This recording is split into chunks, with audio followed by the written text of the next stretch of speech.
Hello friends, 555 शक्ति channel में आप सभी का बहुत बहुत स्वागत है। फ्रेंड्स, आज की वीडियो में हम बात करेंगे कि आपके वो मोस्ट इम्पॉर्टेंट स्टेप क्या होने चाहिए इस ट्विन फ्लेम जर्नी में, जिससे कि आप इजीली इस ट्विन फ्लेम जर्नी को कंप्लीट कर सकते हैं। इस जर्नी में नए नए आने वाले लोग या अच्छे से इनर वर्क नहीं करने वाले लोग सही गाइडेंस नहीं मिलने की वजह से अपनी जर्नी को लंबा यानी लॉन्ग कर लेते हैं, काफ़ी सालों तक भटकते रहते हैं, यानी काफ़ी सालों तक इस जर्नी से बाहर निकलने का रास्ता नहीं मिलता, या फिर इस ट्विन फ्लेम जर्नी में आने के बाद ईजी तरीके से जीने का रास्ता उनको नहीं मिलता है। उनको अपनी लाइफ बहुत ज़्यादा हार्ड लगती है। वैसे तो फ्रेंड्स, जो हमारा हार्ड टाइम होता है वो इस जर्नी के स्टार्टिंग से लेके 1 साल या 1.5 साल तक ही होता है। उसके बाद आप बिल्कुल नॉर्मल रह सकते हैं। लेकिन अगर अभी भी बहुत सारे लोग काफ़ी टाइम से सफ़र कर रहे हैं, यानी 2 साल 3 साल 4 साल से सफ़र कर रहे हैं, तो उनको सोचने की ज़रूरत है, उनको समझने की ज़रूरत है कि सही गाइडेंस क्या है। ऐसा नहीं है कि ये जर्नी बहुत ज़्यादा टफ़ है। हाँ, सभी लोगों की जर्नियाँ अलग अलग होती हैं। हो सकता है कुछ लोगों का थोड़ा सा लंबा, लेकिन हम भविष्य तो नहीं जानते। हम पहले से कैसे मान लें कि हमारी जर्नी बहुत लंबी होगी। हमें शुरुआत से ही अपना सारा एफर्ट्स तो लगाना ही चाहिए। तो चलिए फ्रेंड्स, इस जर्नी के मोस्ट इम्पॉर्टेंट स्टेप्स के बारे में बात करते हैं, जो इस जर्नी में आपको लेनी ही चाहिए ताकि आप इस जर्नी को जल्दी से जल्दी कंप्लीट कर सकें और अपनी लाइफ को ईजी बना सकें। तो चलिए फ्रेंड्स, कुछ 9-10 पॉइंट्स की बात करेंगे। तो सबसे पहला पॉइंट है always commit your self to be happy. इसके बारे में मैं पहले भी बात कर चुकी हूँ। आपको क्लियर करना होगा कि आपको खुश रहना है या नहीं। अपने खुशी को यानी अपनी हैप्पीनेस को कमिट करना होगा। ये सबसे ज़्यादा ज़रूरी है। आप इसको मजाक ना समझें।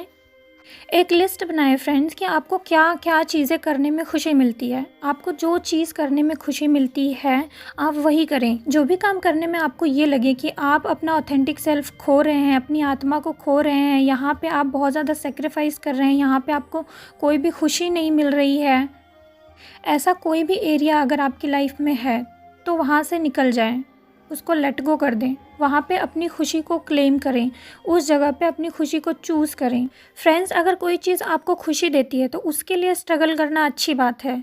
लेकिन अगर किसी जगह जाके आप फंस रहे हैं, परेशान हो रहे हैं, आपको अभी से दिख रहा है कि इस जगह पे रह के आप लाइफ लॉन्ग परेशान ही रहने वाले हैं, दुखी रहने वाले हैं, तो उस जगह से आपको जाना बहुत ज़रूरी है। अगर आप उसी जगह फंसे रह रहे हैं तो इसका मतलब आपने अपनी खुशी को, अपनी हैप्पीनेस को क्लेम नहीं किया है। आप खुद की खुशी को इग्नोर कर रहे हैं।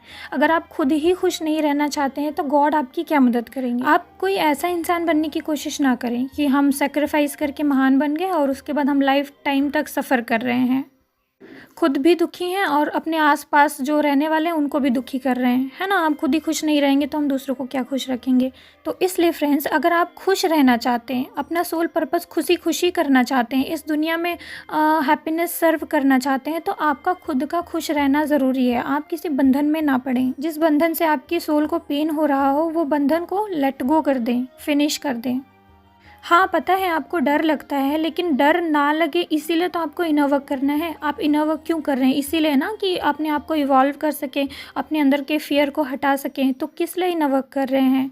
अगर आप इनर वर्क कर रहे हैं और आप में कोई चेंजेस नहीं आ रहे हैं तो आपके इनर वर्क का कोई मतलब नहीं है। नेक्स्ट जो पॉइंट है फ्रेंड्स, ट्रस्ट डिवाइन गाइडेंस। आपको डिवाइन के द्वारा जो भी गाइडेंस मिल रही है उस पर ट्रस्ट कीजिए। ऐसा नहीं है कि सब कुछ भी बता दे रहे हैं उस पर ट्रस्ट कीजिए, नहीं, उस पर मैं नहीं कह रही हूँ। जो आपको खुद मिला हो, अगर कभी डिवाइन की गाइडेंस, अगर डिवाइन ने खुद आपको गाइडेंस दी हो, अगर डिवाइन का मैसेज होता है तो आपको ऐसे ऐसी चीज़ें दिखा दी जाती हैं, बता दी जाती हैं। क्योंकि डिवाइन का जब गाइडेंस होता है तो आपको अपने आप ही इतनी सिंक्रोनिसिटी होती है, इतना इंट्यूशन आपका हाई होता है, और जब आपको डाउनलोड्स होते हैं तो आपका दिमाग इतना क्लियर हो जाता है उस चीज़ के लिए कि आप समझ जाते हैं कि ये डिवाइन गाइडेंस है, ठीक है। तो उस डिवाइन गाइडेंस पे ट्रस्ट कीजिए और उसके अकॉर्डिंग वर्क कीजिए, और अपनी किसी भी इल्यूज़न के लिए, किसी भी प्रॉब्लम के लिए डिवाइन से सही गाइडेंस मांगना भी शुरू कीजिए। फ्रेंड्स, जो आपको कभी धोखा नहीं देता वो सिर्फ डिवाइन है, यानी सिर्फ गॉड यानी यूनिवर्स हैं जो आपको कभी धोखा नहीं देते। उन्होंने जो आपसे कमिट किया है वो आपको ज़रूर देते हैं। इसीलिए आपको जो भी डिवाइन से गाइडेंस मिलती है उस पर ट्रस्ट करें। नेक्स्ट पॉइंट है, यानी नेक्स्ट आपका जो स्टेप होना चाहिए वो होना चाहिए बी अनटचेबल। अगर आप लोगों की बातों से जल्दी ट्रिगर हो जाते हैं, लोग आपको गुस्सा दिलाते हैं, जल्दी गुस्सा हो जाते हैं, तो यानी आप अंदर से अनटचेबल नहीं हैं, आपको कोई भी इफ़ेक्ट कर दे रहा है। वैसे भी आपको पता ही है कि इस जर्नी में ट्रिगर्स बहुत ज़्यादा होते हैं, फैमिली से ट्रिगर्स, आपके डीएम से ट्रिगर्स, और आपके आसपास आपके कलीग्स, आपके दोस्तों से ट्रिगर, है ना। और आपकी वाइब्रेशन भी इतना ज़्यादा हाई हो जाती है कि आप सबसे बात भी नहीं कर सकते, आप सबसे डील भी नहीं कर सकते। आपको शायद वो टाइम वेस्ट लगे, या आप ट्रिगर हो जाएं, या आपको गुस्सा आए उन सब बातों पे, है ना। इसीलिए इस जर्नी में आने के बाद बहुत ज़्यादा गुस्सा आने लगता है, क्योंकि आपकी वाइब्रेशन बहुत ही ज़्यादा राइज हो जाती है, और आपको जो आसपास के लोग बात करते हैं वो एकदम बुलशिट यानी फूलिश लगता है। ऐसा लगता है ये क्या बात कर रहे हैं, मतलब ऐसा कैसे सोच सकते हैं। तो आपको अनटचेबल बनना चाहिए। अब कुछ लोग पता नहीं अनटचेबल बनने का मतलब समझ रहे हैं कि नहीं। आपके हर्ट में आपको कोई भी बात, कोई भी ट्रिगर ना टच कर सके, यानी आपके हर्ट को इफ़ेक्ट ना कर सके, आपके हर्ट को टच ना कर सके, उसे कहते हैं अनटचेबल बनना। क्योंकि आपको इसी समाज में रहना, इन्हीं लोगों के बीच में रहना है। अगर आप इनकी बातों से ट्रिगर होते रहेंगे, ये गुस्सा आपको दिलाएंगे, आप गुस्सा होते रहेंगे, तो मतलब डीमंस अटैक भी इसी वजह से फिर हो जाता है कि आपने प्रोटेक्शन ले रखा है, लेकिन आपके जो आसपास के लोग हैं उनका माइंड मैनिपुलेट कर देते हैं डीमंस, तो वो आपको ट्रिगर करते हैं और आप फिर ट्रिगर हो जाते हैं, और आपकी एनर्जी क्या हो जाती है, डाउन, या जिसे आप कहते हैं साइकिक अटैक। तो जब आप अनटचेबल रहेंगे अंदर से, तो ऐसा कोई डीमंस अटैक या साइकिक अटैक भी आप पे नहीं हो पाएगा, क्योंकि आपने अपने इश्यूज़ को कंट्रोल करना, अपने मन को कंट्रोल करना सीख लिया है। अब फ्रेंड्स, मैं ऐसा भी नहीं कह रही हूँ कि आप बिल्कुल ऐसे बन जाएंगे कि आप पे कोई इफ़ेक्ट ही ना पड़े। नहीं, ऐसा नहीं है कि किसी की बात का बिल्कुल ही इफ़ेक्ट नहीं पड़े, लेकिन हाँ, ज़्यादा से ज़्यादा आपको अनटचेबल बनना ज़रूरी है। जितना हो सके अगर आप बन सकते हैं तो बन जाइए, और इसके लिए आप समय समय पे खुद को चेक भी करते रहिए कि क्या आप अनटचेबल हैं कि नहीं। जैसे कि किसी ने आपको ट्रिगर किया, तो वहाँ पर आप खुद को चेक करिए कि क्या रिएक्शन आ रहा है आपके अंदर, क्या आप ट्रिगर हो रहे हैं, यहाँ पे क्या आपका रिएक्शन होना चाहिए, है ना। तो इस तरीके से आप खुद का टेस्ट लेते रहें और अपने आप को चेक करते रहें, जिससे कि फटाफट आपके इश्यूज़ भी हील होंगे और आप खुद को कंट्रोल भी कर पाएंगे। ओवरऑल मेरे कहने का इतना मतलब है कि किसी की बातों का या किसी की ट्रिगर का आपके ऊपर ऐसा इफ़ेक्ट नहीं पड़ना चाहिए कि आपका वाइब्रेशन लो हो जाए। नेक्स्ट जो पॉइंट है, start your soul purpose. Friends, आपको अपना सोल पर्पज़ स्टार्ट करना ज़रूरी है। आप कभी भी ऐसा ना सोचें कि मैं तो अभी अपने इश्यूज़ हील नहीं कर पाई हूँ, मेरा तो अभी रियूनियन नहीं हुआ है, मेरे डीएम आएंगे तभी हम उसके साथ सोल पर्पज़ कर पाएंगे, है ना। ये सारी चीज़ें ना सोचें। सबका इंडिविजुअल अलग अलग जर्नी है। ज़रूरी नहीं है कि आपका जो सोल पर्पज़ आपके डीएम के साथ ही हो। उसके पास बहुत ज़्यादा कार्मिक है, अगर उसकी अवेकनिंग लेट होगी तो क्या करेंगे आप, उसका वेट करेंगे, नहीं कर पाएंगे। आपको अपना सोल पर्पज़ स्टार्ट करना होगा, और इसके लिए डिवाइन गाइडेंस भी आपको मिलती है कि आपका सोल पर्पज़ क्या है। अब आपको अपना सोल पर्पज़ स्टार्ट करना है ना। वो एक लेवल के बाद आके होती है। आप एक लेवल पर अपने इश्यूज़ हील कर लेंगे, आप थोड़ा सा हाई वाइब्रेशन में आ जाएंगे, गॉड को लगेगा कि हाँ आप इस लायक हो चुके हैं, तो आपको आपका सोल पर्पज़ रिवील कर दिया जाएगा। अगर आपको अभी भी नहीं पता है आपका सोल पर्पस क्या है, तो इसके लिए आप मुझसे गाइडेंस ले सकते हैं। नंबर्स डिस्क्रिप्शन बॉक्स में दिए गए हैं, या फिर मेरी एक सोल पर्पस वाली वीडियो है, उसको जाके देख सकते हैं। वहाँ पे उसको देखिए, समझिए, मैंने सारा एक्सप्लेन करके बताया है कि अपना सोल पर्पस कैसे जाने। तो वहाँ से आप अपने आप को फाइंड करने की कोशिश कीजिए और अपना सोल पर्पस स्टार्ट कीजिए, क्योंकि ये इतना बेनिफिशियल है आपकी जर्नी में। इस जर्नी को कंप्लीट करने के लिए इतना ज़्यादा बेनिफिशियल है कि ये आपको हाई वाइब्रेशन में लेके जाता है, आपको बहुत सारी ब्लेसिंग दिलाता है, आप बहुत सारे लोगों से मिलते हैं, आपकी जो लाइफ है एक अलग ही लेवल की हो जाती है। तो सोल पर्पस करना बहुत ज़रूरी है, क्योंकि जब हम किसी के लिए कुछ करते हैं या लोग हमसे खुश होते हैं तो हमको बहुत ज़्यादा खुशी मिलती है। तब आपको ऐसा लगेगा कि आपको अदर बहुत सारी खुशियों की ज़रूरत नहीं है, आप खुद में ही खुश रहना सीख जाएंगे, है ना। ट्राई करके देखिए कुछ अच्छा करने की। नेक्स्ट जो आपका स्टेप होना चाहिए फ्रेंड्स, वो होना चाहिए बी ऑथेंटिक। बी ऑथेंटिक मतलब खुद को ऑथेंटिक बनाइए। जो आप अंदर हैं वही बाहर रहिए, यानी जो उनके अंदर पहले इश्यूज़ थे कि अपने आप अपने रियल सेल्फ को प्रेजेंट ना कर पाना, तो रियल सेल्फ को जब आप प्रेजेंट नहीं कर पाते तो आपके डीएम का थ्रोट चक्र ब्लॉक हो जाता है। यानी अगर आपके डीएम का थ्रोट चक्र ब्लॉक है तो इसका मतलब आप यही समझ सकते हैं कि आप कहीं ना कहीं अपने ऑथेंटिक सेल्फ में नहीं है, अपने रियल सेल्फ को प्रेजेंट नहीं कर पा रहे हैं, आप कहीं ना कहीं झूठ बोलते हैं। और सेम यही चीज़ आपका डीएम आपको मिरर करता है, एक्सप्रेस नहीं कर पाता है चीज़ों को, और वो भी अपना रियल यानी ऑथेंटिक सेल्फ आपके सामने प्रेजेंट नहीं कर सकता। जो थ्रोट चक्र ब्लॉक होता है वो झूठ बोलने की वजह से ही ब्लॉक होता है, जिसकी वजह से जो हम हैं वो हम अपने आप को दूसरों के सामने प्रेजेंट नहीं कर सकते। जैसे कि अगर मैं कहूँ कि बी ऑथेंटिक, तो कुछ लोग ऐसे मिल जाएंगे आपको ट्विन फ्लेम जर्नी में जो ऑथेंटिक नहीं है, बहुत बनावटी बातें करते हैं, बहुत बनावटी चीज़ें बोलते हैं, बातें भी बहुत बना के बोलते हैं। तो ऐसी बहुत सारी चीज़ें हैं जो उनको लो वाइब्रेशन में डालती है। और अगर आप प्योर और ऑथेंटिक नहीं बनेंगे तो डिवाइन के साथ आपका कनेक्शन नहीं बनेगा, आपका कनेक्शन डिवाइन के साथ टूट जाएगा, या कह लें कि आप उतना अच्छे से डिवाइन के साथ कनेक्ट कर ही नहीं पाएंगे। लोग भी सुनेंगे तो उनको बड़ा ही लो वाइब्रेशनल लगेगा। किसी भी ऑथेंटिक पर्सन की अगर आप बातें सुनेंगे तो आपको उसकी एनर्जी रिसीव होगी और आपको हमेशा उससे एक पॉजिटिव वाइब आएगी। तो सोचिए, अगर आप खुद के अंदर बहुत ऑथेंटिक रहते हैं, बहुत ही रियल रहते हैं, रियलिस्टिक पर्सन अगर आप हैं, तो सामने वाले को हमेशा आपसे बात करके बहुत ही ट्रू फीलिंग आएगी, बहुत ही पॉजिटिव फीलिंग आएगी। ये करना फ्रेंड्स थोड़ा सा मुश्किल है, क्योंकि हमको पता ही नहीं लगता कि हम कहाँ मतलब ऑथेंटिक नहीं हो रहे हैं, हमारे अंदर गलती कहाँ है, मतलब इश्यूज़ कहाँ हैं, पता नहीं लगता। तो इसके लिए आप मेडिटेशन में बैठें और ख़ुद को चेक करें कि मैं कहाँ ऑथेंटिक नहीं हूँ, कहाँ मैं खुद को प्रेजेंट नहीं कर पाता, कहाँ मैं ऐसा हूँ कि मैं जैसा हूँ वैसा लोगों को दिखाई नहीं देता। कहने का मतलब ये है कि आप जैसे हैं वैसा लोग समझ नहीं पाते हैं आपको। तो इसका मतलब ये है कि आप कहीं ना कहीं ऐसे हैं कि आप अपने ऑथेंटिक सेल्फ को प्रेजेंट नहीं कर पा रहे। आप प्रेजेंट नहीं कर पाएंगे तो आपके डीएम का या डीएफ का थ्रोट चक्र ब्लॉक हो जाएगा और वो आपको कभी भी रिकॉग्नाइज नहीं कर पाएंगे, एक्सप्रेस नहीं कर पाएंगे। वो भी बिल्कुल आप ही के जैसा बिहेव करेंगे, मतलब कि झूठ बोलना और अपने रियल सेल्फ को प्रेजेंट नहीं कर पाना। अब यहाँ पे भी यही प्रॉब्लम है कि लोगों को ऑथेंटिक बनने और ट्रू बोलने में भी फियर आता है। ये कभी मत सोचिए कि अरे लोग तो इतने झूठे हैं इस दुनिया में, लोग तो कभी सच बोलते नहीं, लोग तो धोखा देते हैं। नहीं, आपको ये सोचना ही नहीं है। आपका ये काम ही नहीं है कि आप दूसरे लोगों को जज करें। आपका सिर्फ इतना ही काम है कि आप अपने आप को जज करें, खुद के अंदर देखें कि क्या कमी है। अगर कोई आपको आपकी कमियां दिखा रहा है तो उसके लिए ग्रैटिट्यूड पे करें। ओके फ्रेंड्स, नेक्स्ट पॉइंट है फ्रेंड्स एक्सेप्टेंस। एक्सेप्टेंस में क्यों कह रही हूँ ज़रूरी है, एक्सेप्ट करना आपको बहुत ज़रूरी है। आप इनर वर्क करते हैं, बहुत सारी चीज़ें इसमें ज़रूरी है, लेकिन एक्सेप्ट जो करना आपको इतना ज़रूरी है कि अगर आप एक्सेप्ट करना चीज़ों को सीख जाते हैं कि जो कुछ भी हो रहा है उसको एक्सेप्ट करें सिर्फ, तो आपकी लाइफ काफ़ी ईजी हो जाती है, काफ़ी आसान हो जाती है।